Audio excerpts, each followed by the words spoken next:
Hi guys, welcome back to Spot the Difference, QTU's exclusive podcast. Today I'm joined by Joe Sexton, who's owner of the Fat Loss Feast.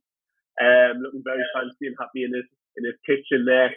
Joe's also done some work for ourselves, and he heads up and sort of looks after sort of the nutrition and the cooking aspect and things like that. So Joe's got a really interesting story, and I can't wait to share it with everyone. If this is the first time that you have logged in or watched our podcasts or listen to them, then just to give you a quick snippet, the idea behind these is to sort of open up people's experiences and open up people's minds to the challenges and the struggles that everyone faces. We hope through our different series to interview and talk to celebrities as well as everyday people and sort of touch on all the different aspects of health, whether it be mental, physical, you name it, all the struggles that people go through to make people realise that there is hope even when you are struggling, and there is ways out, and there's people out there who you never even think have gone through certain struggles, who have been through a lot and managed to come out the other side. So for us, this is all about inspiring, and hopefully if we can help someone change their life for the better, then that's fantastic. So yeah, if you haven't, check out our page. Obviously you're on it now, subscribe, you'll be able to see all the other videos. And if you have any questions or you know someone or you've got a story and you'd like to get in touch, by all means drop us a line on our social media platforms or on our email, and we'd love to hear about your stories and things you've been through. So with no further ado, Joe, start us off at the beginning. Where did it all start? How far do you want to go back? So school. So leaving school, as everyone, I think this is when, because obviously when you're in school, I think everyone's always happy as Larry. And then as you get into the real world, and if things start to maybe take a bit of a turn. So where did it start for you? Well, I didn't really hit the real world until a little bit after school. Basically, I went from school and I didn't know what I was going to do, and I blagged myself onto a sport BTEC course. So basically, I was going to college, but instead of like when normally people do their A-levels and they do 3 or 4 different subjects. Basically, it was like, I think BTEC was the equivalent, I don't really know if it is, of 3 or 4 A-levels. So it was all day, every day with the same class in college. And half the class were people from the school that I went to in Horton Tech and South Shields. So it was just going from school to messing about in college for 2 years. I'd done sport, didn't really learn. The course was good, but I think I liked it because it was just with my mates. So I didn't really learn much, but I knew I wanted to be in that field. I left college 2 years later, didn't do anything with the qualification. Basically, the only thing I could have done with the qualification was went to uni. I think I was a lifeguard for a bit, and then I got some work experience with Paul Moore. You probably know Paul. Paul's huge name in the fitness market, in the fitness and the fitness marketing industry. And I started working for Paul. I was like his little right hand. It was like I was like mini Morph. And I learned a lot from Paul. Paul was excellent. I learned a lot from Paul. So I basically started doing some work experience. I worked at a gym for a bit, and then I started working for Paul. I'm getting ahead of myself here. I'm 30 years old, and I feel like I've been in this industry for a long time. So I started working at a gym, got all my qualifications, started working for Paul, and then that's when I realised that I could be something a little bit bigger and make a bigger impact than just a local personal trainer. Breaks got help a little bit. I met my wife Lucy. She got pregnant, and then I quickly found out that she was having a rough pregnancy, and we're under consultant care. And I quickly found out that you do not tell a pregnant woman that they are not allowed to eat pizza. It was more about. So instead, I learned to eat pizza. With that being in mind, I'm still a personal trainer at this point. Just a personal trainer. It was nothing more. And then I started piling on the weight, and then I got into a habit of like going backwards and forwards to hospital, and like even though I was still training people, my training and diet went to the bottom of the list. And then my daughter was born, and she screamed day and night, and I put even more weight on, and before I know it, I was like 5 stone heavier. And then at that point, I was like, right, I need to do something. And I started cooking a little bit more, and that's when I had the idea of cooking on camera. I'd done little bits before that, but I started doing it more seriously when I was dropping the weight myself. And then before I know it, I've lost weight, clients have lost weight, and people are watching. A lot of people are watching the recipes that I'm cooking, and then Fat Loss Feast was born because of that. And Fat Loss Feast is, I'm still a personal trainer. I do Fat Loss Feast personal training and Fat Loss Feast boot camps, but I also do recipes. Hence, this is a purpose-built studio. So I do Fat Loss Feast recipes, and hundreds of thousands, well, over the years, millions of people from all over the world have watched the recipes, done meal plans, bought recipes, and this, and this.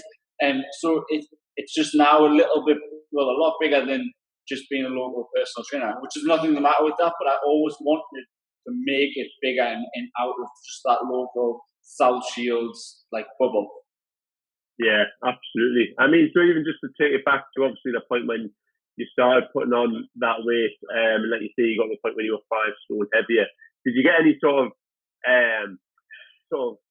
pushback from any clients or any strange looks or comments, or did your business suffer in that respect, or how did that all? It's funny, right? If I'm honest, I was probably busier than I am now. But you know yourself, and anyone watching this will know that if you're eating good and you're training, that takes a lot of effort. So whether you're a personal trainer or not a personal trainer, that takes a lot of effort. So I could just concentrate solely on clients. I didn't have to go to the gym for an hour or think about prepping some meals or think about anything like that. So although I had a big belly and I wasn't doing much exercise myself at the time, clients were still getting what they paid for. They were still feeling healthier, losing weight, getting fitter. And I had all the time to concentrate on, outside of changing nappies and stuff, concentrate on business. So I find the better my training goes, the worse my business. I still haven't got the balance. The worse my business gets, and vice versa. The better. Do you know what I mean? If my business is going good, I'm struggling for training because I'm busy. And the secret's that middle ground. And I'm a big believer of the middle ground. But I didn't get any pushback off clients. I heard rumours that random people that I don't really know, all that trainers have been slagging us off. But I'm not bothered. I think if rumours are getting back to you like that, you should have better things to talk about than little old me. Yeah, absolutely. So I mean, it's quite an interesting point, because I think you say from a fitness industry point of view, I think there's a lot of emphasis now on social media about looking certain ways and having to act a certain way and perceived to be living a certain lifestyle, which I think does put undue pressure onto a lot of people, especially if you're starting out in the fitness industry and you've got a little bit of a self-esteem where it could take a little bit of a knock, or you are a little bit self-conscious. I think that can go one of two ways. But it's interesting to hear that obviously when you're not training and when you're not in your best shape, your business is going the best. So in terms of sort of keeping this sort of from a mental point of view, did you stress or worry about your weight, or was it just something that you always had in the back of your mind? You knew because of your experience and what you were doing, you could control that or come back to the other side whenever you wanted to, or? No, it escalated. Mental health got poor. I hated leaving the house unless I was wearing like the extra large hoodie. And even then, I probably, looking back at pictures, it still looked terrible, if that makes sense. But it was the only thing that felt comfortable. So I was really self-conscious. And I know there's a positive message online now about love yourself no matter what, and body positivity and stuff. But to some extent, you should never hate yourself. But I don't think I would ever want to feel happy struggling to put my socks on, if that makes sense. Because I had 5 stone of belly. So I believe that you should never hate yourself, but I hated feeling like that. Tech issues. I didn't hate myself, but I hated the feeling of feeling like that. So mental health started suffering. I didn't want to go to like out on nights out, or not like I did. By that point, I was married and had kids. Me going out days are long gone. But like going to family parties or going to weddings, squeezing into suits or having to buy a bigger size because there was no way they were even getting past my thighs. That knocks you. And I honestly don't care what anyone says. For me personally, no one should get to feel comfortable feeling like that. It's not a nice feeling. No, totally agree. And I think it's one of those ones where, regardless of your size or your shape, and I agree, you've got to feel comfortable and love yourself. But I don't think anyone out there would deny the fact that I think everyone feels better after they've worked out, after they've built a bit of a sweat. If they've been eating healthy or eating clean, you generally do feel better. So I think the fact that everyone is different is what makes this world a great place. But it is getting that balance. So what was the point? Obviously, 5 stone. Was it a day you stepped on the scales? Was it putting the top on? Was it a reflection in the mirror? What was it that made you think, "Shite, I need to do something here"? So my daughter started sleeping, and I started thinking a little bit more clearly. If I'm honest, like it was the bottom of my list. I hated how I felt. I hated how I looked. None of my clothes fit. I had no energy. But a screaming baby 3 o'clock in the morning every single night makes all that not matter, if that makes sense. And then all of a sudden, like I felt like a zombie. It was like, honestly, it was. I joke about it, but I honestly think I've got mild PTSD. It was that intense for months and months and months. It was that intense, screams through the night. You've got this little thing, and you've got nothing left in the tank, nothing, because you just got no energy.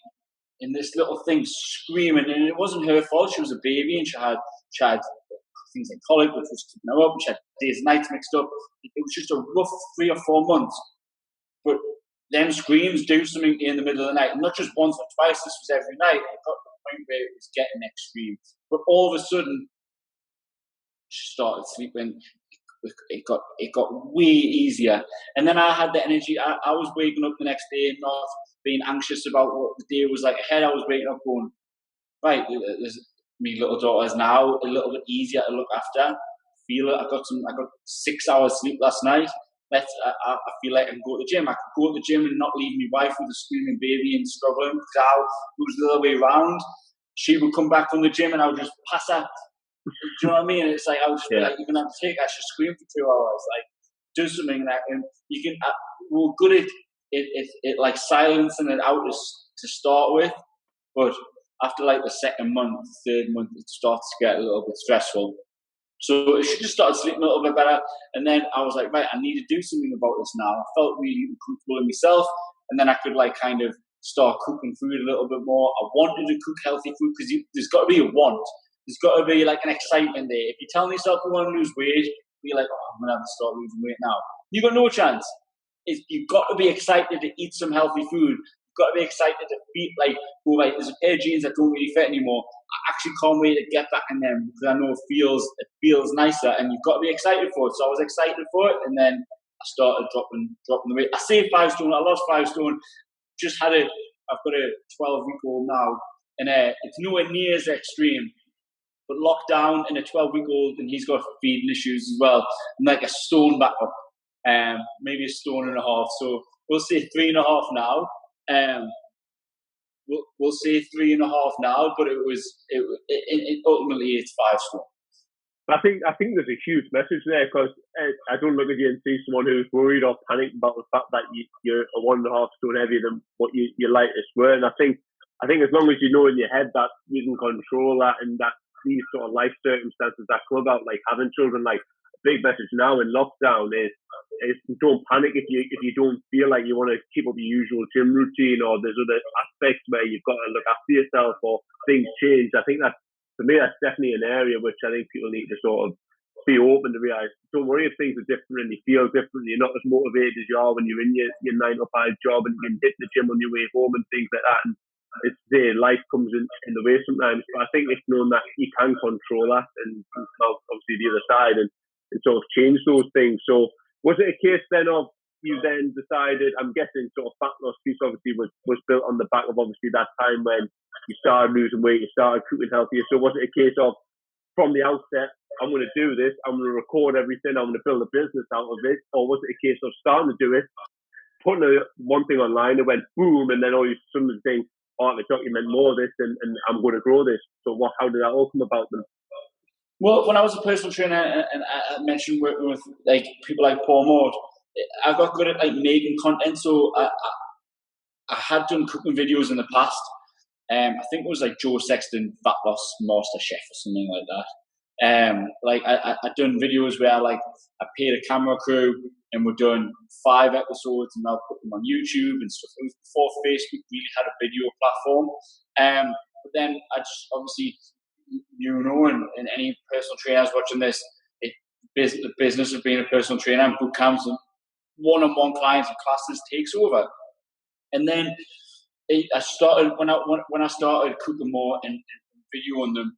I realized that like one video will get, instead of like 500 views, which they used to get, it would get 5,000 views. And I was like, right, let's do another one. Then it would get like 10,000 views, and I would do another one. And for some reason, that one would get 200,000 views, which like, so it was a case of once I realized there was people, it wasn't just one video, people wanted to see more.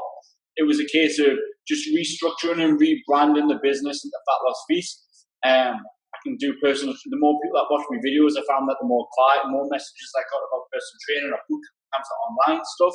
So it was good for that side of business, and it was good for like things, other stuff like corporate work. Or I started writing for Men's Health because of it, and I got loads of good opportunities because of healthy cooking videos and things like that. Amazing. So what's your biggest view today on one video then? Do you know that off the top of your head? I think there's about 380,000 views. It was honey chili chicken live video, so this is me in the kitchen, not this one. Kitchen in the house. I think over like the space of a year, it got up to like 380,000 views, which is just nuts. It was like 9,000 comments on the video. The fact that many people watched the video, and it was like, we'll say 98% good feedback. I haven't really been trolled that much yet, but when you get that many people watch your videos, you're always going to get a little bit of pushback. Yeah, absolutely. I think that's one of the things as well. It's got to be careful. I think obviously in the industry, that any industry that you're in, they say when you start putting content out online, you're always going to get that one or two disagrees, and I think it's important that you don't take that to heart. I think that's when it could start bearing down on you and you start questioning everything you're doing or you're saying or what have you. But that's great. So then what's the next steps then? What are you doing today? What's your time made up of? Is it videos? Is it cookbooks? So it's funny, I had loads of plans. To be fair, now I've had to do this on my phone. It's absolute mess. But I'll show you. I built myself a studio. Like I said, it's an absolute mess. So there is a PT studio side there, and then there's not that you can see it, there's a little Sunday brunch style kitchen studio, and then an office space in the corner. That's a good thing about doing this interview on my phone is I can hear more around. So that's all built. I built all this. I extended a detached double garage that I've got, had a big extension on the back, and then built the kitchen's way bigger than it looked on the camera. Just as I was going to start launching the videos, start doing live videos, start training clients out of here, start doing workout videos, the full makeshift. Got lights, I've got audio. Not like it was working the day, hence why I won the phone. Just as that happened, my son was born. Just as I started doing it again, the world shut down and here we are. So I haven't really had time because everyone's at home, my daughter's at home, my wife's at home, I've got a baby. I haven't really been, it started, I was like, oh, this is the perfect time to do loads of online content with everyone else. But then I just didn't have time. With a screaming baby, a 4-year-old who wanted attention, and me and my wife was teaming up just to kind of get through that. So this has really been a news. I think I've done one recipe video and I got like 10,000 views. Done some workout videos, but once things start to open up, once things settle down in the house with Theo, my son, then I'll be in here all the time. I'll be getting guests in when I'm allowed. To be fair, you're allowed one person now, so there's nothing stopping us. There's nothing, but it's just in. Well, to be fair, it's inside. But once Boris says that more people are allowed to meet up, or you're allowed to go around someone's house, then I'll start booking in guests. And then once I book in guests, then I'll have like a slot on a Sunday morning. Say yourself, you come down on a Sunday morning, and we'll go against Sunday brunch, but it's all about healthy food. So I'll have the camera set up. I can self-produce it, so I've got 2 camera angles and talk, just doing what we're doing now, but cooking at the same time. That's what I want to do. That's the thing. And then obviously I've got space to train clients. There's nothing stopping us doing live workouts, which I've been enjoying. That's the next step. Just brand. And back to that, my boot camps are always fill up. I've got like 60 people waiting to go straight back into boot camp as soon as lockdown's over. Not like I'll be able to get 60 people there, because I think the rules are going to probably be 8 to 10 or something like that. But I can stagger it. Personal training's busy. It's just a case of seeing what I can do on the branding and marketing front. So, and the more people that do the recipe videos, there's nothing better. And I think we're all in the industry for that message of going, look, I've been eating your recipes, I've gotten clothes that I love, but I couldn't fit in anymore. I felt really bad the last few years, and I've never felt healthier. That message there, it sounds cliche and it sounds corny, but there's nothing better. Like, I'll sit there and my wife will be like, what are you smiling at? On my phone, and it'll be like, I'll get a nice message of someone saying, I've never felt healthier. And that is why we do it. And I want more of that. I'm kind of addicted. It's not like an ego thing. It's more for them. I'm happy for them, not for me. And there's nothing nicer than knowing that people are trying a recipe, or my daughter never eats healthy food, and she tried this burger with some hidden veg inside, and she ate the whole thing, and stuff like that. It's all worth it. Absolutely. So obviously you mentioned your honey chili chicken. Is that right? Yeah, honey chili chicken. Yeah. So what is that? Obviously must be most popular. What else is up there in the top 2, 3, 4, 5 of meals? So well, where have we got? We've got the healthy Nando's one went well. Healthy Nando's one went well. Like curry's always good, like healthy curry, a family-friendly curry always goes well. Basically takeaway style stuff, so anything you would get from a takeaway, or a fast food place, but like making it a little bit healthy. And I try to make the recipes like not ultra healthy. So like if you type in Google healthy recipes, you're gonna get like celery and like, do you know what I mean? You're gonna get like a celery and broccoli salad, and you're like, I can't wait not to eat that. But so if you look at some of the recipes, you'll go, well, that's not the healthiest recipe, but it's healthier, and you can calorie control it, and there's some veg in there, and I try to make it so you don't never feel like what you're doing is a fad diet. Like some people love like the veg packed salads and that's it, and do you know what I mean? But in reality, a lot of people struggle because they love food, and I love junk food. I didn't get 5-stone eating salads. I didn't put 5 stone on eating salads. I love junk food. I'm a food lover. So why would I want to not eat the food I want to eat? And that's why I'll always be one of my own clients. I'll always struggle because I want to eat a pizza one night. I want to eat some Chinese food the other. I want my wife to bake some bread on the next night. I want fish and chips the next night. Like, I want that. Why wouldn't I want that? Because it all tastes good. It's enjoyable. I get loads of enjoyment from it. So if I can make some healthy alternatives to them without sitting there just eating a bowl of broccoli, that's always a good thing. And I think it is about balance. If you get the balance too far into that side, which I've done before you know it, you're struggling to put your socks on. But if you can go the other way and you might be losing weight, you're having no fun.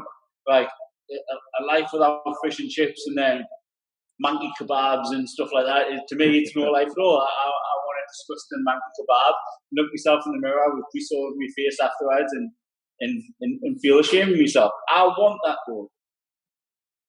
I think that's a big point, isn't it? It's just being happy with that and getting the balance right.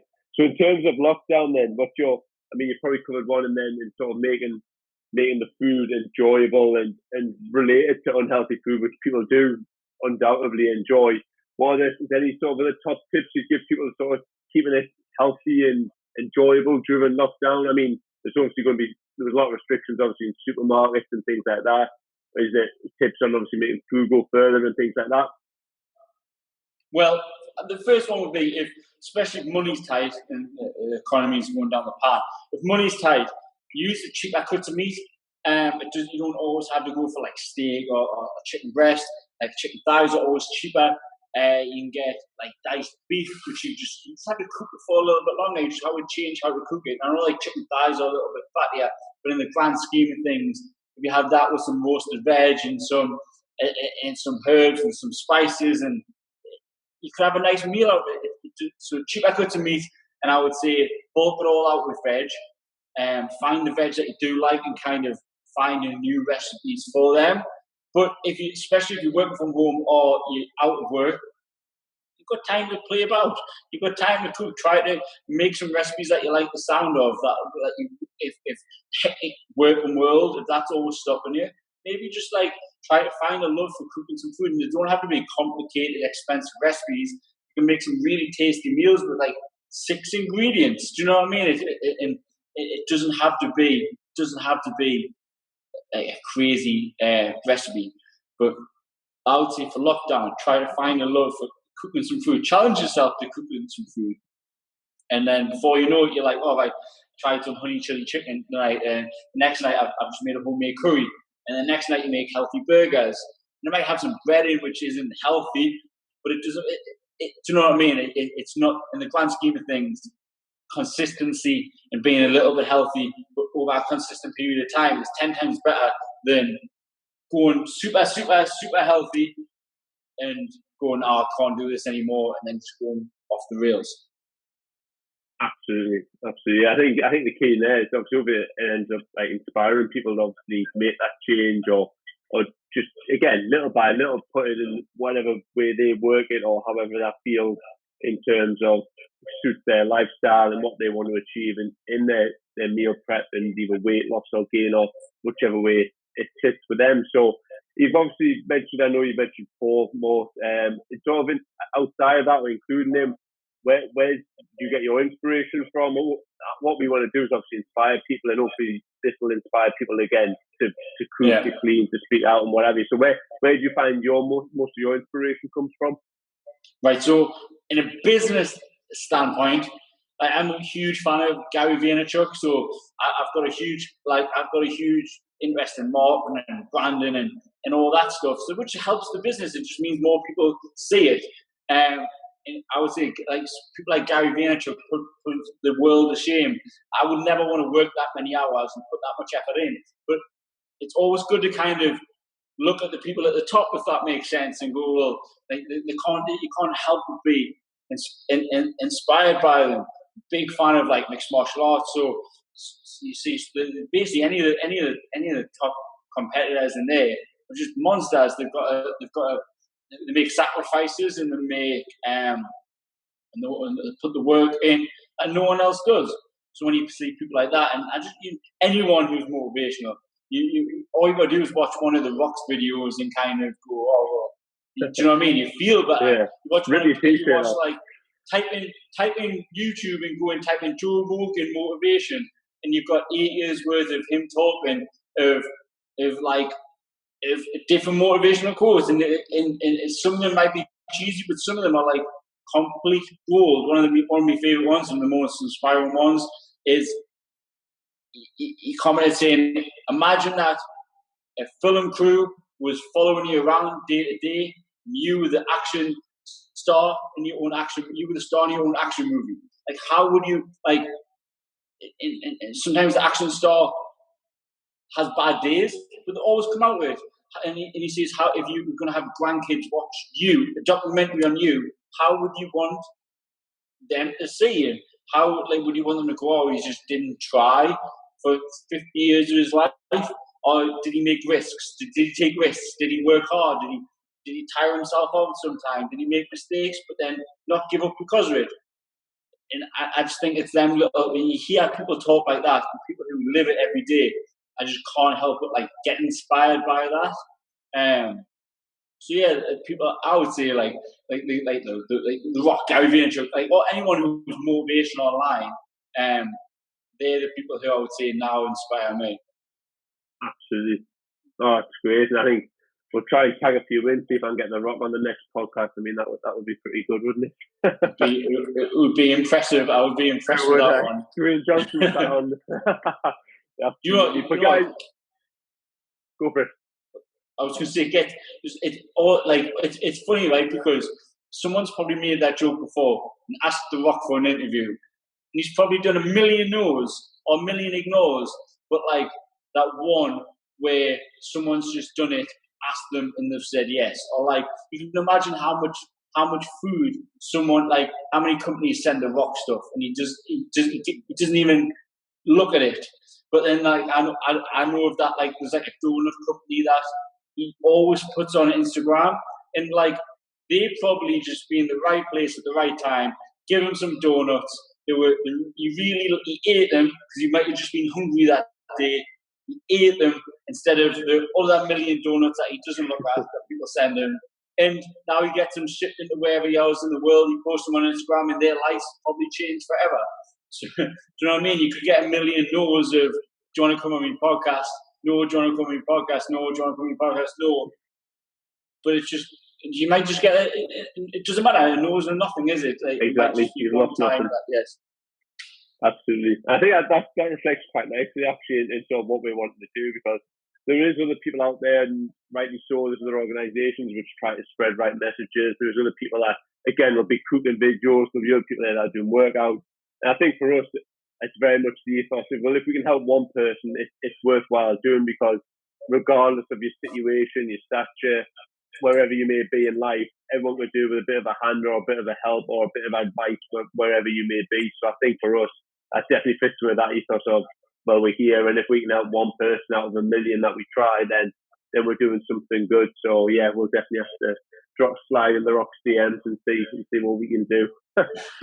So then, I think for me, to finish, the ultimate question is, what's your favourite meal? And if you had to pick anything, what's my favourite? What's sorry? Favourite meal from the Fat Loss Master Chef. Like, we're gonna go like, if I was like on death row, if I was on death row in America, I would get them to go to Gills at the Nook in South Shields, get a manky, disgusting garlic bread special with loads of kebab and chili sauce on top, and then I would eat that, and then I would die a happy man, I think. Do you know what I mean? It's like, don't ever think about calories when you're on death row. Like, so if we're gonna go by my last meal, it would be that. Favorite healthy meal, it would just be like things like healthy burgers and stuff like that, where it doesn't feel like you're eating healthy food. I like making like tortilla pizzas, where it's like you're having a really thin based pizza. You can trick yourself into thinking, oh, this is actually really tasty, because it is. And it makes you feel like you're eating things like pizza. But I would say, like anything goes. Like if you manky, disgusting kebab and pizza and chips and stuff like that. Healthy meal, I would say healthy burgers. Happy days. So yeah, that's a good one, guys. If anyone's listening or watching and they've got ideas, or they've got a really unhealthy meal that you really love, but you feel really bad for, and you want an alternative that you need healthier during the week, then by all means drop us a comment, send us a message. I think we'll definitely try and hook up with Joe as soon as we're out of this, and we'll hopefully be able to then jump in the kitchen and even do some and come live here from that aspect. So yeah, make sure you check out obviously all his channels. We'll put links on. Joe's going to be part of obviously the company and what we're going to go forward, so there'll be a bit on the website about that, linking in everything that he does. And obviously we're going to work closely together moving forward to hopefully make people fitter, healthier, happier, and provide support when we can. So if you I'll have a haircut by then as well. That's good. That's like just to try and get through it. Like, do you mean? As long as the sides are short, I was tempted to wear a snapback, but I thought, yeah, it's too informal for the minute, but it's going to get there at some point. Yeah. Excellent. It was lovely. It was excellent speaking to you. Yeah, you too. And like I said, as soon as lockdown's over, we'll cook some healthy food in the kitchen. Absolutely. So I think one thing for us to say, we're going to get this done face to face and create lots more content, so that'll be brilliant. So guys, yeah, don't forget to hit like, subscribe, any comments, any suggestions, anything that you want to write to ourselves, to Joe, we'll make sure that he gets them. Please feel free to have them below. Spread the word, and like I say, check out the channel for the rest of the videos, and hopefully see you soon. Stay safe, stay well. Bye.